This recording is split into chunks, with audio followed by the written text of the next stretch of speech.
Hello, everybody, and welcome to the Tuesday edition of Video Clips. And I'll start with some announcements that I think you're going to be really interested in. We have enhanced and improved some of our membership options to include, for example, a remote conference ticket. Some include an upcoming course I've scheduled for next year on COVID vaccine injury. As you know, I'm very cautious about what I say and report, and I've been spending some time on this issue. I'll be ready to tell you everything I know about it 400 hours later in a little bit, but that's included in one of our memberships. And then I've scheduled a professional development boot camp. I mentioned to you that we had reconfigured our professional membership last week to include a lot of benefits, including the fact that you get some training and then you can take the entirety of the membership fee and apply it to courses. So anyway, I've scheduled this all-day boot camp. I'm going to do a lot of training. I'm going to have a special part of it allocated for questions about anything related to your career and where you want to go and what you want to do and all that sort of thing. And then we have some special offers. One of them only 10 people can do. And some of you have some tuition credits from stuff you've done in the past that you could apply to professional training, which you may want to think about as well. So if you're interested in that stuff, send me an email. I'll send you descriptions. We can set up a time to talk and all that.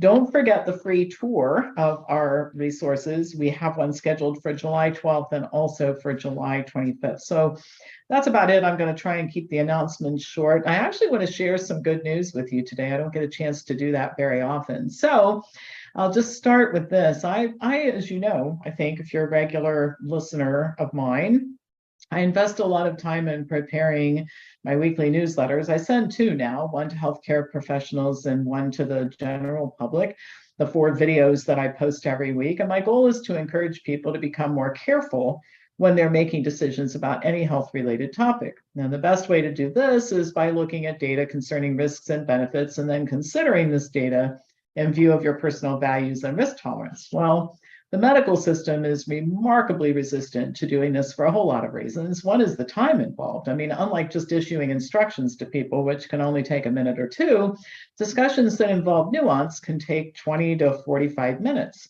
Another issue is the time needed to prepare for these discussions. I mean, for 27 years, I've been developing decision tools for everything from dietary supplements to surgical procedures, and I've spent thousands of hours on this endeavor. In fact, the reason why it's taken me so long to start talking about COVID vaccines is because the amount of time it takes to put forth an evidence-based discussion, no hypothesizing allowed. Last but not least, we know that people who are better informed consume less healthcare services, which makes this informed decision-making process kind of a bad decision from a business standpoint for some medical institutions.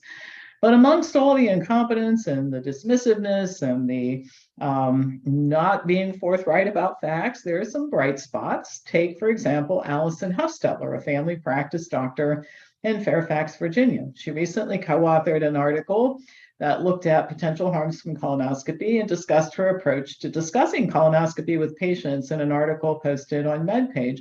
I thought it was an amazing breath of fresh air, so I'm going to share just a few excerpts from her article.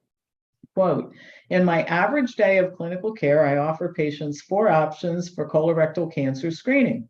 It took me at least 4 years to caress my monologue into a dialogue that does not result in an eyes glazed over look due to information saturation.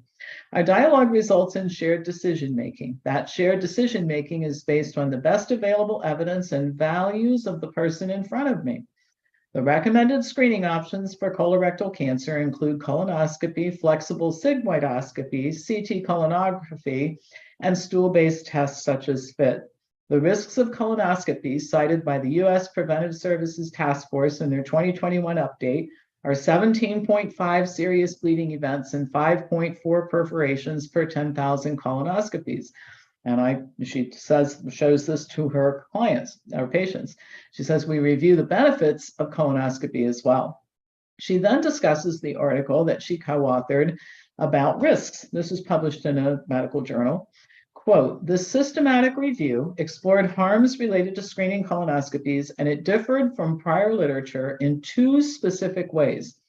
exclusively included screening colonoscopies, not those done for diagnostic purposes or for individuals with high-risk characteristics. And the second thing that was very different, followed polyectomies or individuals for at least 30 days after screening.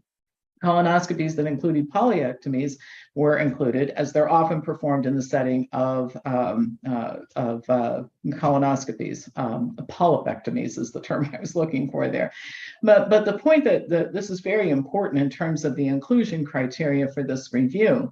If you look at screening colonoscopy, population screening, you get a different view of risks and benefits than if you're looking at screening for or diagnostic colonoscopy, and they were careful to sort that out.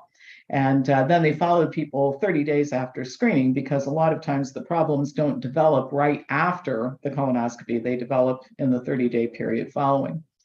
So back to what she wrote about this. In total, 6 studies, including 467,139 screening colonoscopies, were included.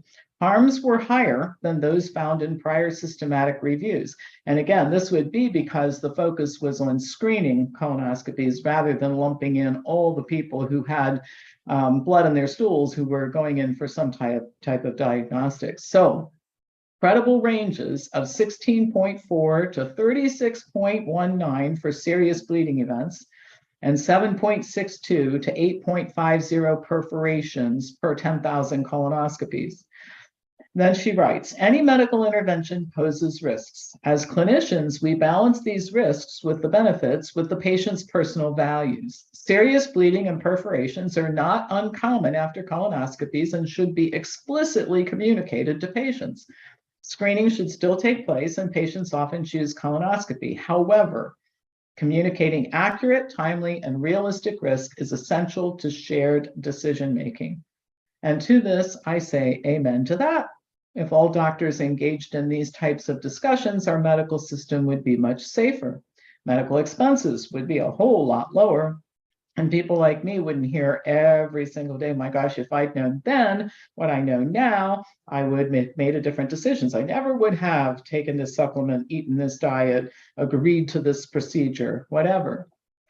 So it's the nature of my work that a lot of what I write and speak about sounds pretty negative. I mean, I discuss the facts that you, the patient, aren't told, the financial incentives that persuade people to do nefarious things in medical settings, flaws in the system that seem to get worse instead of better, practitioners who ignore the preponderance of the evidence. I mean, it's important sometimes to focus on the positive, because there are some good people doing good things out there. And I'm not a lunatic. I'm not the only person saying people should be aware of this information before they make their choice. And then whatever choice they make, you know, I want to make this clear too. I am not on a campaign to prevent people from having cancer screenings. I'm not on a campaign to prevent people from taking dietary supplements. My campaign, if you want to call it that, is about helping people understand risks, benefits, and filter those through their personal value system to arrive at decisions that are right for them. And I think one of the things that's gone wrong in medicine, and one of the things that we try to counter, is the assembly line type of thing. It is like an assembly line. Everybody's treated the same way, in the same dismissive way, by the way. Not much consideration for the individual circumstances and the individual value system. So it's refreshing once in a while to see somebody say, this is what I'm doing. We need more of that. And I hope it's contagious. And I hope that MedPage is a pretty well-read newsletter, if you want to call it that, comes out every day, and maybe some others will catch on to this idea. All right, that's all for today. As usual, pass this on to anybody you think would enjoy watching it. If you're interested in some of the special things I announced at the beginning, send me an email at pampopper@msn.com.